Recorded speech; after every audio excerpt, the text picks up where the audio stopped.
दोस्तों आज की इस वीडियो में हम लोग इंग्लिश लिटरेचर में एक बहुत ही फेमस एलर्जी को डिस्कस करने जा रहे हैं जिसका नाम है एडोनाइज। इस एलर्जी को लिखा था शैले ने। लेकिन दोस्तों ये जो एलर्जी है सिर्फ 10 मिनट की 8 मिनट की वीडियो में समझी नहीं जा सकती, क्योंकि इसमें 50 से ज्यादा स्पेंसरियन स्टेंजा का यूज किया है शैले ने। तो मैं कोशिश करूंगा कि इसमें जो भी इंपॉर्टेंट चीजें हैं आपको इस वीडियो में बता सकूं। चलिए बहुत ही कमाल की वीडियो होने वाली है, शुरू करते हैं। मिलता हूं इस वीडियो के एंड में। दोस्तों इस पोएम को डायरेक्टली समझने से पहले थोड़ा सा हमें इसका बैकग्राउंड समझना पड़ेगा, जिससे ये पोएम हमें अच्छे से समझ में आएगी। तो ये जो टाइटल है एडोनिस, ग्रीक माइथोलॉजी में ये एक ब्यूटीफुल यंग मैन था। इतना खूबसूरत था कि एफ्रोडाइटी जो गॉडेस ऑफ लव होती है वो इसके साथ में प्यार में पड़ गई। अब अनफॉर्चुनेटली हंटिंग के दौरान इस एडोनिस की डेथ हो जाती है। एक जंगली सुअर ने इसको काट लिया और ये मर गया। तो एफ्रोडाइटी जिससे प्यार करती थी उसको इसकी मौत का बहुत दुख हुआ।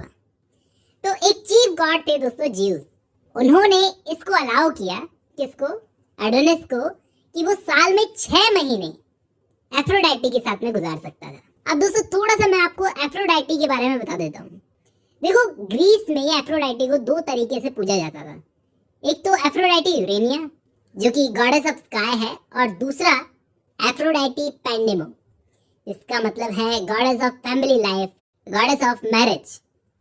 लेकिन बाद में इसका मतलब बदल गया। एफ्रोडाइटी यूरेनिया बन गई goddess of higher and pure love, और गॉडेस ऑफ पेंडेमस बन गई सेक्सुअल लस्ट की गॉडेस। लेकिन आप देखना शैले ने अपनी पोएम के अंदर एडोनिस को एडोनाइज बना दिया। यहाँ पे स्पेलिंग अलग है दोस्तों, वो एडोनिस था, ये एडोनाइज है। और यूरेनिया जो ग्रीक मैथोलॉजी में उसकी बेलवेट थी, यहाँ पर उसकी माँ बना दिया एडोनाइज की, क्योंकि इस एलर्जी में शैले बिल्कुल भी एरोटिक एलिमेंट्स को शामिल नहीं करना चाहते। एडोनाइज शैले की वो एलर्जी है जो जॉन कीट्स की डेथ पे लिखी गई थी।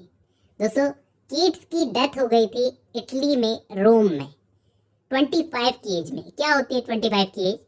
23 फरवरी 1821 में ट्यूबरकुलोसिस से। अब उस वक्त क्या होता था, ये डेथ की खबर पहुंचने में बहुत टाइम लगता था। तो शैले को जब ये खबर मिली तो उन्होंने इमीडिएटली ऐसा समझ लिया कि ये डेथ कीट्स के क्रिटिक्स की वजह से हुई है। मतलब कीट्स को जो लोग क्रिटिसाइज करते थे उन लोगों ने इतना अटैक किया कि उस बेचारे ने दम तोड़ दिया, परेशान होकर, बिना सच जाने कि कीट्स की डेथ ट्यूबरकुलोसिस से हुई है। यहाँ पर शैले ने इमीडिएटली इस पोएम को, इस एलर्जी को कंपोज कर दिया। उन्होंने अपने इस वर्क को कहा the image of my regret and honour for poor Keats. दोस्तों इस पोएम को शैले ने 55 स्पेंसरियन स्टेंजास में लिखा है। 55 स्टेंजास किसको बोलते हो? नहीं, कुल मिलाकर बहुत ही लंबी पोएम है। लेकिन दोस्तों ये पोएम इंग्लिश एलर्जीज में सबसे ग्रेटेस्ट एलर्जी मानी जाती है, मतलब ग्रेटेस्ट एलर्जीज के अंदर आती है। इस एलर्जी की शुरुआत करते हैं वो ऐसा बोलकर, I weep for Adonais, he is dead. वो मर गया है और मैं उसके लिए रो रहा हूँ। और इस एलर्जी को लिखने के लिए वो क्लियर करते हैं कि मैं एडोनिस की मिथ का यूज करने जा रहा हूँ। उस मिथ में वीनस अपने बेटे एडोनिस के लिए रोया था। यहाँ पर दूसरे स्टेंजा में अपने इंस्टेंट इमोशंस को कैसे व्यक्त करते हैं, यहाँ पर शैले क्या बोलते हैं कि इस वक्त एडोनाइस पर क्रूअल क्रिटिसिज्म किया जा रहा था ना। कोई अनोनिमस रिव्यूअर्स थे और कमेंटेटर्स जो उस पर अटैक कर रहे थे अपने क्रिटिसिज्म के जरिए। उस वक्त उसकी माँ यूरेनिया वहां पर मौजूद नहीं थी। यूरेनिया उस वक्त उसके साथ में नहीं थी, जो अपने बेटे से इतना प्यार करती थी, उस वक्त उसके साथ में नहीं थी, वो पैराडाइस में थी। तो यूरेनिया भी स्टैंजा 3 में वो बोलते हैं कि यूरेनिया भी अपने बेटे कीट्स की यानी एडोनाइस की डेथ पर रोती है, लेकिन उसके आंसू अब कोई काम के नहीं है, क्योंकि कीट्स तो जा चुका है डीप रीजन ऑफ डेथ। कहां पर? Deep region of death. और अब वो अर्थ पर लौटकर कभी नहीं आ सकेगा। यहाँ पर पोएम के बीच में दोस्तों वो मिल्टन का भी रेफरेंस देते हैं। मिल्टन के लिए बोलते हैं कि पैराडाइज लॉस्ट जैसी ग्रेट पोएम लिखने के बावजूद भी 46 की एज में जब वो ब्लाइंड हो गए तो अकेले उन्होंने अपनी जिंदगी काटी थी। क्यों? क्योंकि उस वक्त 4 सेकंड के टाइम पर उनको बहुत फोर्स किया गया। वो मिल्टन को तीसरा ग्रेट पॉइंट बोलकर ऐसा बोलते हैं कि उन्होंने बिना डरे अपनी मौत को गले लगा लिया, लेकिन आज भी उनकी स्पिरिट इस अर्थ पर रूल करती है। फर्स्ट ग्रेट पॉइंट कौन था?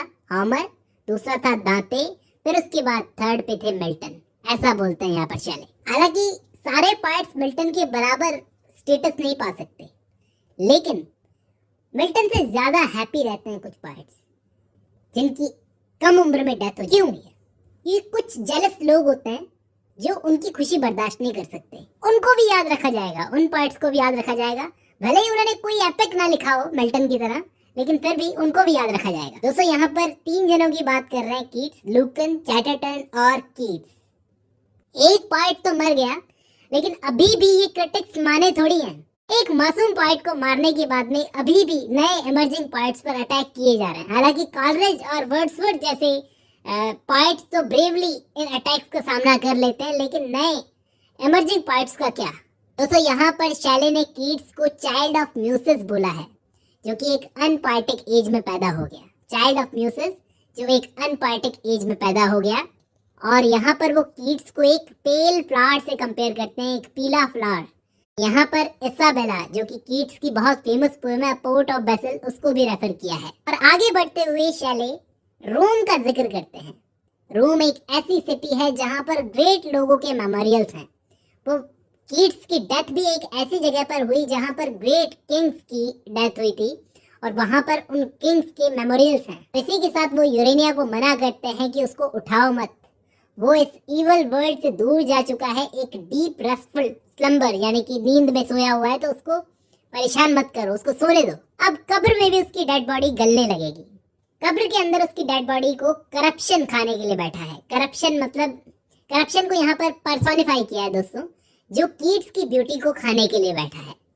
करप्शन को मैन की तरह नहीं, एक्चुअली वुमेन की तरह दिखाया है। वो इंतजार कर रही है कि कैसे कीट्स अंदर आए और वो उसे खा जाए, लेकिन जब तक वो अंदर नहीं आता, कब्र के अंदर उसको दफनाया नहीं जाता, करप्शन भी उसको टच नहीं कर सकते। दोस्तों यहाँ पर शैले को ऐसा लगता था कि क्रिटिक्स जो थे वो ऐसे पार्ट्स पर अटैक करते थे जो इनोसेंट होते थे।